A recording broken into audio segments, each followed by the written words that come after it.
আমরা যখনই কোনো ফোন কেনার কথা ভাবি তখনই মনে পড়ে যায় স্যামসাং S24 আলট্রা এবং আইফোন 15 প্রো ম্যাক্সের কথা। এর মধ্যে যে কোনো একটা ফোন নেব, কিন্তু পকেটের দিকে তাকালে ম্যাক্সিমাম লোকের কাছে দেখি 10 থেকে 15,000 টাকা।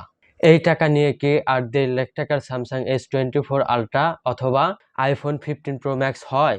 তাদের কথা মাথায় রেখে স্যামফনি 12,000 টাকায় নিয়ে এলো স্যামফনি ইনোভা 30। স্যামফনি অল্প টাকায় সবকিছু পুষিয়ে দেওয়ার ট্রাই করেছে এই ফোনটিতে। তো পুরো ভিডিও জুড়ে জানাবো এই ফোনটির বিস্তারিত। আমি আসিন, আপনারা দেখছেন প্রযুক্তি ডট কম। প্রথমে জানাবো এই ফোনটির র্যাম রোম নিয়ে। এই ফোনটি বাংলাদেশে দুটি ভেরিয়েন্টে পাওয়া যায়। প্রথমত 6128, দ্বিতীয়ত রয়েছে 8128। দুটি ক্ষেত্রেই কিন্তু আমরা 128 GB স্টোরেজ পেয়ে যাচ্ছি। এবার আসি এর প্রাইজের কথায়। 6128 পাচ্ছেন 11,999 টাকায় এবং 8128 পাচ্ছেন 12,699 টাকায়। দাম অনুযায়ী বলা যায় স্যামফনি ভরপুর কিছু দিয়েছে এই ফোনটিতে। ভাই, যদি এর ডিজাইনের কথা বলি, পুরা আইফোন 15 প্রো ম্যাক্স। যদিও এটা একটা কমন ডিজাইন, কিন্তু এর ক্যামেরায় কিছু আপডেট রয়েছে যা আইফোন 15 প্রো ম্যাক্সেও নাই। ভাই, আমি কিন্তু এটাও বলবো না আইফোন 15 প্রো ম্যাক্স এবং স্যামফনির এই ফোনটার ক্যামেরা সমান।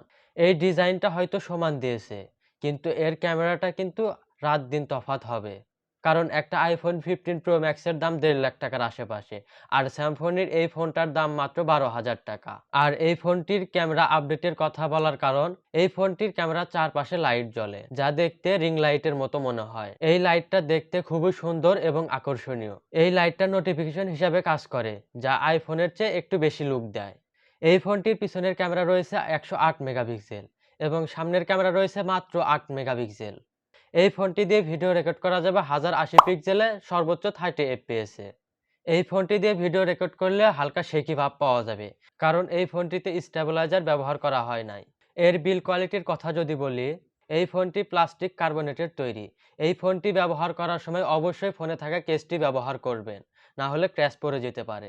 এই ফোনটির নিচের দিকে রয়েছে 3.5 মিলিমিটার জ্যাক চার্জিং পোর্ট এবং স্পিকার, আর এর উপরের দিকে রয়েছে নয়েজ ক্যান্সেলেশন মাইক। এর ফিঙ্গারপ্রিন্ট স্ক্যানারটা সাইডে, যা পজিশন মতোই মনে হয়েছে। মোটামুটি স্ক্যানারটা ফাস্ট, যা স্লো এটা অ্যানিমেশনের কারণে মনে হয়েছে। এই প্রাইজের ফোনের সবচেয়ে বড় সারপ্রাইজটা থাকছে ডিসপ্লেতে।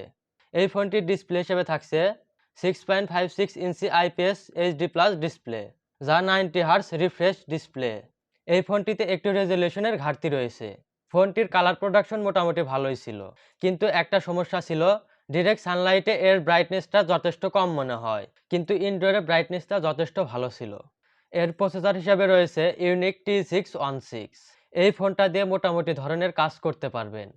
আর যদি 8GB ভেরিয়েন্ট নেন তাহলে টাচ রেসপন্স আরও ভালো পাবেন। ব্যাকগ্রাউন্ডে অনেকগুলো সফটওয়্যার রান করার পরও মনে হয়েছে ফোনটা মোটামুটি ভালোই ফাস্ট। এই ফোনটা দিয়ে গেমিং করলে তেমনটা গরম হয় না, আর এই প্রসেসর দিয়ে ভারী গেমিং করাও আশা করা যায় না। তবে পাবজি ফ্রি ফায়ার গেম মোটামুটি খেলতে পারবেন, হয়তো একটু ল্যাগ বা শেকি ভাব হবে। তবে 11-12 হাজার টাকার মধ্যে এর চেয়ে ভালো প্রসেসর আমরা দেখছি না। এই টাকায় কোনো কোম্পানি এর চেয়ে ভালো প্রসেসর দিতে পারবে না। এই ফোনটি রান করানো হয়েছে অ্যান্ড্রয়েড 13 ভার্সনে। এর ব্যাটারি থাকছে 5000 mAh, যা দিয়ে একদিন অনায়াসে পার করতে পারবেন। আর চার্জার রয়েছে 18 ওয়াটের, যা ফোনটির সাথেই থাকছে।